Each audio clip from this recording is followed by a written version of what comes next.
नमस्कार, सत्येंद्र.com में आपका स्वागत है। एक नजर अब तक की सुर्खियों पर। यूपी निकाय चुनाव में ओबीसी आरक्षण के बिना चुनाव करने के इलाहाबाद हाईकोर्ट के आदेश को लेकर बुधवार को सुप्रीम कोर्ट में सुनवाई होगी। सुप्रीम कोर्ट उत्तर प्रदेश के स्थानीय निकाय चुनाव में आरक्षण को लेकर योगी आदित्यनाथ सरकार की याचिका पर सुनवाई करने के लिए तैयार हो गया है। मालूम हो कि यूपी सरकार ने इलाहाबाद हाईकोर्ट के फैसले के खिलाफ याचिका दाखिल की है। इस मामले में चीफ जस्टिस DY चंद्रचूड़ और जस्टिस PS नरसिम्हा की खंडपीठ सुनवाई करेगी। बता दें, बीते मंगलवार को इलाहाबाद हाईकोर्ट की लखनऊ बेंच ने यूपी निकाय चुनाव के लिए प्रदेश सरकार की ओर से जारी ड्राफ्ट नोटिफिकेशन को रद्द कर दिया था और ओबीसी आरक्षण के बिना चुनाव कराने का आदेश दे दिया। हाईकोर्ट ने कहा था कि सरकार ने सुप्रीम कोर्ट के द्वारा सुझाए गए ट्रिपल टेस्ट फॉर्मूले का पालन नहीं किया है, जिसके बाद उत्तर प्रदेश में सियासी तूफान आ गया। योगी सरकार पर विपक्ष हमलावर हो गया और कहा कि उसकी सुस्ती की वजह से ही ये आदेश आया है, क्योंकि सरकार ने आयोग का गठन कर ट्रिपल टेस्ट का पालन करने के लिए आयोग ही नहीं बनाया, इसीलिए ये आदेश आया। हालांकि आनन फानन में योगी सरकार ने आयोग का गठन भी कर दिया और कहा कि बिना आरक्षण के चुनाव नहीं कराए जाएंगे। साथ ही हाईकोर्ट के आदेश को लेकर सुप्रीम कोर्ट का रुख भी कर लिया। बता दें, नगर निकाय चुनाव में ओबीसी का आरक्षण तय करने से पहले एक आयोग का गठन किया जाता है जो निकायों में पिछड़ेपन का आकलन करता है। इसके बाद सीटों के लिए आरक्षण को प्रस्तावित किया जाता है। दूसरे चरण में ओबीसी की संख्या पता की जाती है। तीसरे चरण में सरकार के स्तर पर इसे सत्यापित किया जाता है। इसी को ट्रिपल टेस्ट कहा जाता है। सुप्रीम कोर्ट ने नोटबंदी के फैसले को सही ठहराया है। 5 जजों की बेंच ने 4-1 से यह फैसला सुनाया। कोर्ट ने इस मामले में दायर सभी 58 याचिकाओं को खारिज कर दिया। Justice BR Gavai, justice S Abdul Nazeer, justice AS Bopanna और जस्टिस V राम सुब्रमण्यन ने नोटबंदी के फैसले को सही ठहराया, जबकि जस्टिस BV नागरत्ना ने बहुमत से अलग फैसला सुनाया है। लाइव लॉ के मुताबिक बहुमत वाला फैसला जस्टिस गवई ने सुनाया, जबकि दूसरा फैसला जस्टिस नागरत्ना ने सुनाया।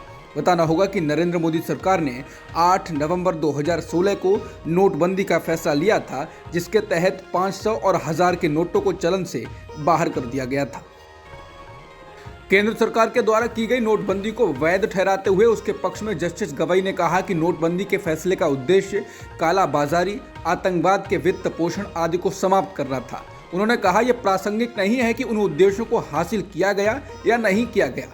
अदालत ने अपने फैसले में कहा कि रिकॉर्ड को देखने से पता चलता है कि केंद्र सरकार और RBI के बीच इस फैसले को लिए जाने से पहले 6 महीने से ज्यादा वक्त तक बातचीत चली थी। अदालत ने कहा, इस तरह के मामलों में कार्रवाई करने के लिए केंद्र सरकार का केंद्रीय बोर्ड से बातचीत करना जरूरी होता है। आर्थिक नीति के मामलों में संयम रखा जाना जरूरी है। फैसले लेने की प्रक्रिया को केवल इसलिए दोष नहीं दिया जा सकता क्योंकि प्रस्ताव केंद्र सरकार से आया था। बेंच ने आगे कहा कि करेंसी एक्सचेंज के लिए 52 दिनों की निर्धारित अवधि को गलत नहीं कहा जा सकता। नोटबंदी को सही ठहराते हुए जस्टिस गवई ने फैसला सुनाते हुए कहा कि केंद्र सरकार ने नोटबंदी के मामले में फैसला RBI के बोर्ड की मंजूरी के बाद ही लिया। लाइव लॉ के मुताबिक अदालत ने कहा कि RBI एक्ट की धारा 26(2) के तहत केंद्र सरकार को नोटों की किसी भी सीरीज को डिमोनेटाइज करने का अधिकार है और इसका इस्तेमाल नोटों की पूरी सीरीज को डिमोनेटाइज करने के लिए किया जा सकता है। नोटबंदी पर सुनवाई करने वाली संवैधानिक बेंच में शामिल जस्टिस BV नागरत्ना ने बहुमत से दिए गए फैसले से असहमति जताई। उन्होंने अलग फैसले में कहा कि नोटबंदी का फैसला कानून के जरिए होना चाहिए था, ना कि अधिसूचना जारी करनी चाहिए थी। उन्होंने नोटबंदी को गलत माना और कहा कि नोटबंदी गैर कानूनी थी। सुप्रीम कोर्ट की 5 जजों की बेंच में से केवल एक जज जस्टिस BV नागरत्ना ने नोटबंदी को गैर कानूनी कहा। लाइव लॉ के मुताबिक जस्टिस नागरत्ना ने कहा कि नोटबंदी का फैसला केंद्र सरकार की अधिसूचना के जरिए न होकर विधेयक के जरिए होना चाहिए था। ऐसे महत्वपूर्ण फैसलों को संसद के सामने रखना चाहिए था। इस महत्वपूर्ण मसले पर संसद को बेखबर नहीं रख सकते। लाइव लॉ के अनुसार उन्होंने कहा कि RBI द्वारा दिए गए रिकॉर्ड से ये साफ होता है कि RBI के द्वारा स्वतंत्र रूप से कोई फैसला नहीं लिया गया, बल्कि सब कुछ केंद्र सरकार की इच्छा के मुताबिक हुआ और नोटबंदी करने का फैसला सिर्फ 24 घंटे में ही लिया गया। जस्टिस BV नागरत्ना ने अपने अलग फैसले में कहा कि RBI एक्ट की धारा 26(2) के अनुसार नोटबंदी का प्रस्ताव RBI के केंद्रीय बोर्ड से आएगा और अगर केंद्र सरकार द्वारा नोटबंदी की पहल की जानी है तो ऐसी शक्ति लिस्ट 1 की एंट्री 36 में है, जो मुद्रा, सिक्का, कानूनी निविदा और विदेशी मुद्रा की बात करती है। उन्होंने कहा कि जब नोटबंदी का प्रस्ताव केंद्र सरकार की ओर से आता है तो ये आरबीआई एक्ट की धारा 26(2) के अंतर्गत नहीं आता। उन्होंने कहा ये एक कानून के रूप में है और अगर गोपनीयता की जरूरत है तो एक अध्यादेश के जरिए लागू होता है। जस्टिस नागरत्ना ने फैसले पर अपनी असहमति जताते हुए कहा कि नोटबंदी का फैसला कानून लाकर लाना चाहिए था, एक गजट नोटिफिकेशन लाकर नहीं। उन्होंने अपने फैसले में कहा कि संसद देश की परछाई है, लोकतंत्र के केंद्र संसद को इतने गंभीर मुद्दे पर दूर नहीं रखा जा सकता। नोटबंदी पर सुप्रीम कोर्ट के फैसले के बाद बीजेपी ने कांग्रेस नेता राहुल गांधी पर हमला बोल दिया और माफी की मांग की। बीजेपी नेता और पूर्व केंद्रीय मंत्री रविशंकर प्रसाद ने प्रेस कॉन्फ्रेंस में कहा कि उच्चतम न्यायालय का आज एक बहुत ही महत्वपूर्ण फैसला आया है। ये फैसला देश हित में किया गया था और आज अदालत ने इस निर्णय को सही पाया है। बीजेपी नेता रविशंकर प्रसाद ने कहा कि जस्टिस नागरत्ना की राय का भी सम्मान है, लेकिन उन्होंने भी ये माना कि सरकार की नीयत तो सही थी, जबकि कांग्रेस ने नोटबंदी को लेकर काफी हंगामा किया था। रविशंकर प्रसाद ने कहा कि कांग्रेस नेता राहुल गांधी विदेशों में भारत पर सवाल उठाते थे। जिस तरह के शब्दों का प्रयोग किया गया वो बहुत दुर्भाग्यपूर्ण है। उन्होंने कहा कि श्री गांधी तभी समझते हैं जब अदालतें उन्हें समझाती हैं। बीजेपी नेता ने कहा कि राहुल गांधी ने राफेल विमान के बारे में भी क्या क्या कहा था, लेकिन उच्चतम न्यायालय ने फैसले से ही वो चुप हुए। उन्होंने सवाल किया कि क्या इस फैसले के बाद श्री गांधी झूठे लांछन लगाने के लिए देश से माफी मांगेंगे। नोटबंदी पर सुप्रीम कोर्ट के फैसले के बाद कांग्रेस पार्टी ने प्रतिक्रिया देते हुए कहा कि सुप्रीम कोर्ट ने नोटबंदी को सही ठहराया है, ये पूरी तरह से भ्रामक और गलत है। एक जज ने अपनी टिप्पणी में इस बात को साफ तौर पर कहा है कि संसद को दरकिनार नहीं किया जाना चाहिए था। कांग्रेस पार्टी प्रवक्ता जयराम रमेश ने पार्टी की ओर से कहा, सुप्रीम कोर्ट ने सिर्फ इस बात पर फैसला सुनाया है कि 8 नवंबर 2016 को नोटबंदी की घोषणा करने से पहले आरबीआई एक्ट 1934 की धारा 26(2) को सही तरीके से लागू किया गया था या नहीं। इसमें इससे कुछ भी ना तो अधिक है और ना कुछ कम है। एक माननीय जज ने अपनी असहमति राय में कहा है कि संसद को दरकिनार नहीं किया जाना चाहिए था। जयराम रमेश ने सवाल किया, नोटबंदी करने के जो लक्ष्य बताए थे उनमें से कोई भी लक्ष्य क्या पूरा हुआ? नकली करेंसी का चलन क्या कम हुआ? उस पर कितना अंकुश लग पाया? कैशलेस अर्थव्यवस्था की ओर भारत कितना बढ़ सका? आतंकवाद की फंडिंग क्या बंद हो गई और कितने काले धन का पता लगा? ये महत्वपूर्ण वादे हासिल नहीं किए जा सके। नोटबंदी ने विकास की गति को नुकसान पहुंचाया, छोटे उद्योगों को बर्बाद कर दिया, एमएसएमई और अनौपचारिक क्षेत्र खत्म हो गए, लाखों लोगों की रोजी रोटी खत्म कर दी गई। कांग्रेस प्रवक्ता पवन खेड़ा ने कहा कि जिन 4 जजों ने नोटबंदी की प्रक्रिया को सही ठहराया है, उन 4 जजों ने नोटबंदी के परिणाम पर टिप्पणी नहीं की है। हमारी आपत्ति परिणाम पर थी। इसमें एमएसएमई सेक्टर तबाह हो गया, लाखों लोगों की नौकरियां चली गई थी। पूर्व केंद्रीय वित्त मंत्री पी चिदम्बरम ने कहा कि नोटबंदी को लेकर आए सुप्रीम कोर्ट के फैसले को हम स्वीकार करते हैं, लेकिन यहां इस पर ध्यान दिया जाना जरूरी होगा कि अदालत ने इस फैसले को बहुमत के साथ सही नहीं ठहराया है और ना ही बहुमत ने यह निष्कर्ष निकाला है कि नोटबंदी के लिए जो उद्देश्य बताए गए थे उन्हें हासिल कर लिया गया। चिदम्बरम ने इस मामले में सुप्रीम कोर्ट में याचिकाकर्ताओं का पक्ष रखा था। चिदम्बरम ने लिखा है, वास्तव में जजों के बहुमत ने इस सवाल से दूरी बना ली है कि नोटबंदी के जरिए जो उद्देश्य बताए गए थे क्या उन्हें हासिल कर लिया गया। बॉम्बे हाई कोर्ट ने सोमवार 2 जनवरी को लेफ्टिनेंट कर्नल प्रसाद श्रीकांत पुरोहित की 2008 के मालेगांव विस्फोट मामले में आरोप मुक्त करने की याचिका खारिज कर दी। बता दें, पुरोहित और बीजेपी सांसद प्रज्ञा सिंह ठाकुर सहित 6 अन्य आरोपी सितंबर 2008 में मालेगांव में हुए विस्फोट के मामले में मुकदमे का सामना कर रहे हैं। मालेगांव ब्लास्ट में 6 लोगों की मौत हो गई थी और 100 से अधिक घायल हो गए थे। सभी आरोपी फिलहाल जमानत पर बाहर हैं।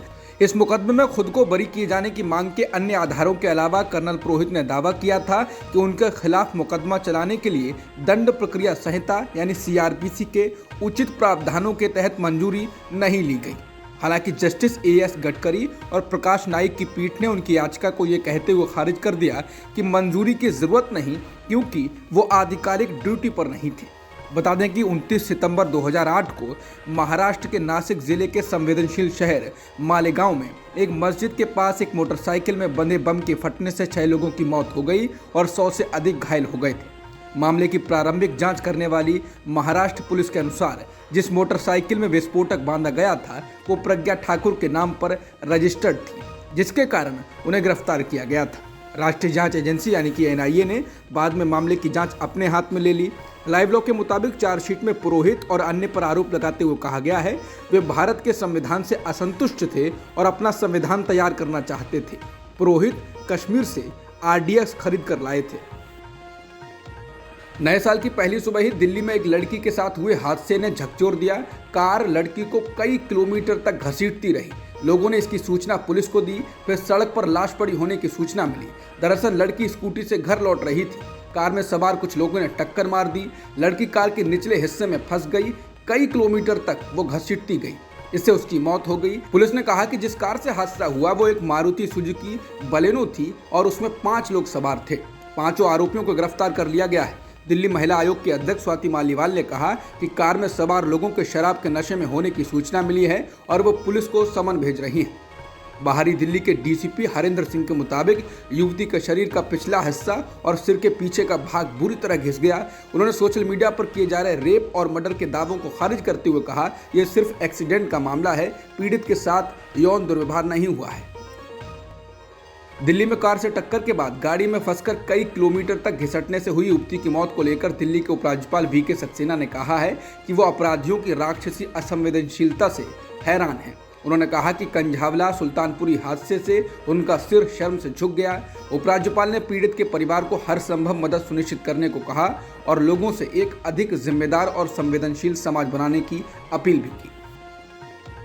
राजधानी दिल्ली में कार से टक्कर के बाद कई किलोमीटर तक घिसटने से हुई युवती की मौत को लेकर आम आदमी पार्टी ने एलजी वीके सक्सेना और बीजेपी पर हमला बोला।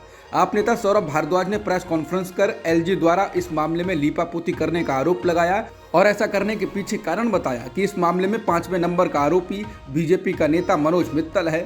सौरभ भारद्वाज ने प्रेस कॉन्फ्रेंस के दौरान सुल्तानपुरी पुलिस थाने की एक तस्वीर दिखाई जिसमें बीजेपी नेता का एक पोस्टर है। उन्होंने कहा कि सुल्तानपुरी के पुलिस थाने में मनोज मित्तल बंद है।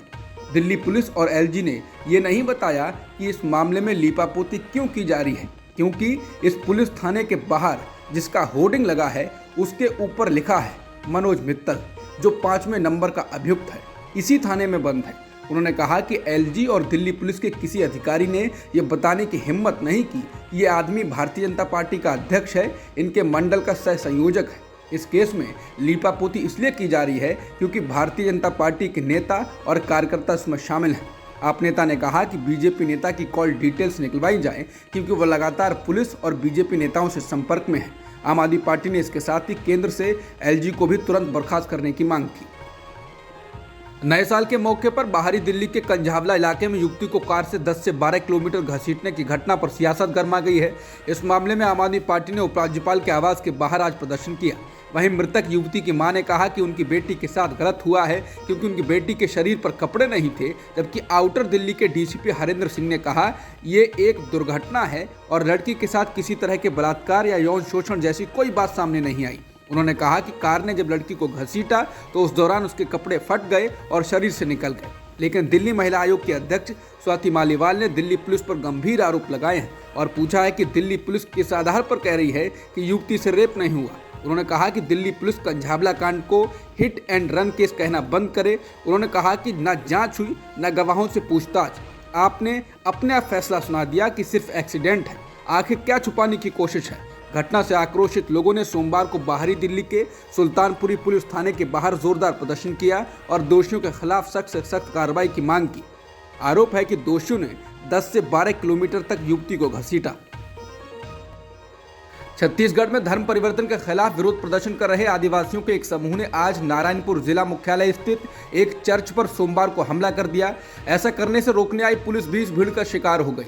वहां मौजूद पुलिस बल पर भी भीड़ ने हमला कर दिया, जिसमें पुलिस अधीक्षक सदानंद कुमार सहित कई अन्य पुलिसकर्मियों के घायल होने की सूचना है। घटना बस्तर संभाग के नारायणपुर जिला मुख्यालय के बकरूपाड़ा की है, जहां सर्व आदिवासी समाज के बैनर तले आदिवासियों का एक बड़ा समूह धर्मांतरण के खिलाफ प्रदर्शन करने इकट्ठा हुआ, जिसके बाद अचानक से भीड़ उग्र हो गई और उसने चर्च पर हमला कर दिया। इसी दौरान वहां मौजूद पुलिस बल ने हस्तक्षेप किया और स्थिति को काबू में लाने की कोशिश की तो पुलिस भी हमले का शिकार हो गई। बता दें, धर्मांतरण के मामले पर छत्तीसगढ़ के नारायणपुर में पिछले कई दिनों से माहौल तनावपूर्ण बना हुआ है। जेलर को जान से मारने की धमकी देने के मामले में सुप्रीम कोर्ट ने यूपी के पूर्व विधायक मुख्तार अंसारी को दोषी ठहराने और 7 साल की कैद की सजा सुनाने के इलाहाबाद हाई कोर्ट के आदेश को रोक दिया है। सुप्रीम कोर्ट की जस्टिस BR गवई और जस्टिस विक्रमनाथ की खंडपीठ ने उत्तर प्रदेश सरकार को नोटिस जारी कर इस मामले में जवाब मांगा है।